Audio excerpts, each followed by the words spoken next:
যাদের দ্রুত বীর্যপাত হয়ে যায়, যারা লং টাইম সহবাস করতে চান কিন্তু লং টাইম সহবাস করতে পারেন না, আজকের ভিডিওটি শুধুমাত্র তাদের জন্য। যাদের দ্রুত বীর্যপাত হয়ে যায়, দ্রুত বীর্যপাত আর কখনো হতে দেবে না, যারা লং টাইম সহবাস করতে চান কিন্তু লং টাইম সহবাস করতে পারেন না, আপনিও পারবেন লং টাইম সহবাস করতে। যাদের লিঙ্গ একদম শক্ত হয় না এবং লিঙ্গ একদম দাঁড়াতে চায় না এবং আপনি 1 ও 2 মিনিটের ভিতরেই আপনার বীর্য আউট হয়ে যায়, আপনার বীর্য 1 ও 2 মিনিটের ভিতরে আউট হতে দেবে না এবং আপনি 20 থেকে 30 মিনিট টানা সহবাস করতে পারবেন। এই ওষুধটি হলো ডেল্টা ফার্মাসিউটিক্যাল কোম্পানি তৈরি করেছেন, আর এই ওষুধটির নাম দিয়েছেন প্লেজার 30। আর এটি হলো ডেপোক্সিটিন গ্রুপের একটি ওষুধ, আর এটি বিশেষ করে 30 mg এবং 60 mg হয়ে থাকে।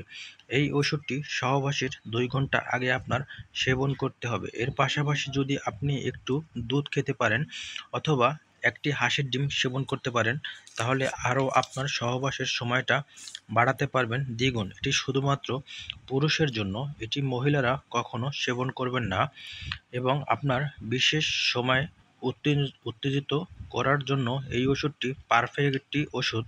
এটি হলো অন টাইমের একটি ওষুধ। আর এই ওষুধটি বিশেষ করে 18 বছর নিচে যারা আছেন তারা কখনো ওষুধটি সেবন করবেন না।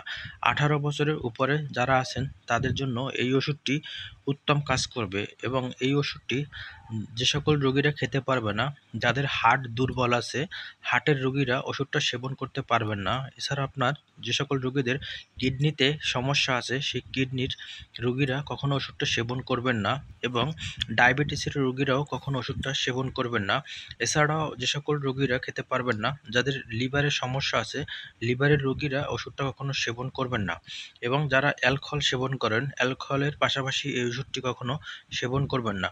এই ওষুধটি আপনি 2 ঘন্টা আগে সেবন করবেন। আর বিশেষ করে এই ওষুধটি সেবন করার ফলে যে সকল ক্ষতিকর দিকটা হতে পারে, আপনার বমি বমি ভাব আসতে পারে, মাথা ঘোরাতে পারে এবং আপনি চোখে ঝাপসা দেখতে পারেন। এই ওষুধটি শুধুমাত্র সহবাসের জন্য পারফেক্ট হবে আপনার যারা অন টাইমের ওষুধ খুঁজতেছেন এবং বেশি সময় সহবাস করতে চান, তাদের জন্য এই ওষুধটি মাত্র 20 টাকা দাম। এটি আপনি যে কোনো ফার্মেসিতেই পাবেন। আপনাদের কাছে যদি একটু হলেও এই ভিডিওটি ভালো লাগে, অবশ্যই চ্যানেলটি সাবস্ক্রাইব করে রেখে দিবেন, যাতে পরবর্তীতে আপনাদের কাছে নতুন নতুন ভিডিও দিতে পারি এবং আপনারা সেই ভিডিওটা দেখে যদি উপকৃত হন, অবশ্যই ভিডিওটি শেয়ার করতেও ভুলবেন না। আসসালামু আলাইকুম, সবাই ভালো থাকবেন, সুস্থ থাকবেন।